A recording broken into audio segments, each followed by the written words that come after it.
everyone. We are Masterminds and we're going to present our recommendations for the launch and the business model. We consulted with several doctors and we learned that private hospitals would be a good place to launch Jerry the Bear because they have fewer regulations constrained and they will be open to launching and suggesting our product. We also learned that the support groups such as the Jocelyn Diabetic Center would be a great place to launch Jerry the Bear since they already have teddy bears as a learning tool for kids with diabetes. When we consulted with the doctors in the hospitals, we learned that they were open. We learned they would like to see a research with two focus groups, with one Jerry the Bear and the other with a different learning tool. And if the results are favorable for Jerry the Bear, they will be open to recommending our product to their patients.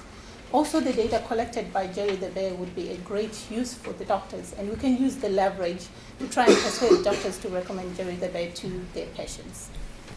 Spratle could also sponsor walks, like with the American Diabetes Association. For example, the Step Out that was last month in October. And this would help our product reach our target market. And also, Jocelyn Diabetic Center has an annual teddy bear clinic, which will help launch Jerry the Bear and play a significant role. For pricing, we tried to define strategic positioning. We already knew that the market is narrow, so we decided that among the remaining methods that we have for competitive advantage, the cost leadership is not working, so we focus on differentiation and the value that this product will give to the customers. To find the value, we tried to leverage the existing information to the customer's preference.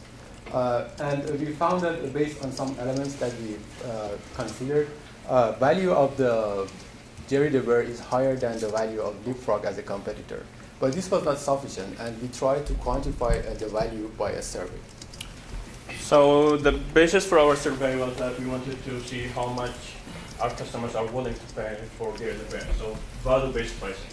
So what we did is we divided ourselves into several groups. We went into several locations. Each one of us was able to interview 10 people, so went in total 50 people. We asked them a series of questions, general questions about diabetes, to know their level of understanding, and then we explained to them how Jerry the Bear works. After that, we asked them how much are they willing to pay for it, and and the average was $17.1, and based on that, we calculated the real price to be $5. Our business model is primarily based on the survey results we obtained. So we thought it would make sense to lock the customers for at least a period of 4 months if you're going for a subscription model.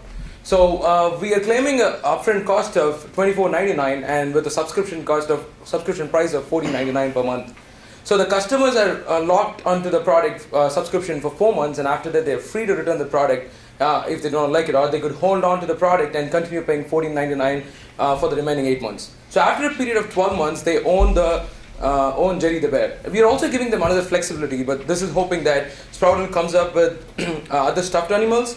So the customers could exchange their Jerry the Bear with a different stuffed animal within the period of 1 year for an increased subscription price, or after the period of 1 year for the same subscription price, so the subscription gets renewed. We're also giving them another flexibility for people who are ready to pay the $205 upfront price to go with the price, and so just to encourage people to go for this model, Spratle could offer them free accessories for Jerry the Bear. So before going to the projection, these are the assumptions that we found. From the sales growth, we actually look at several companies. One of them is Leapfrog. We look at into their prospectus and find the initial growth for the companies. And then we input the data, so we come up with 95% growth, and also for the cost. So we put that data into the income statement projection, and we found that from year 1 until year 4, Spratle will make a loss and only become profitable until year 5. And also during our analysis, we found that since the growth of the type 1 diabetes children is relatively slow, in the long run, starting year 5, we think Sprotel need to diversify into different market.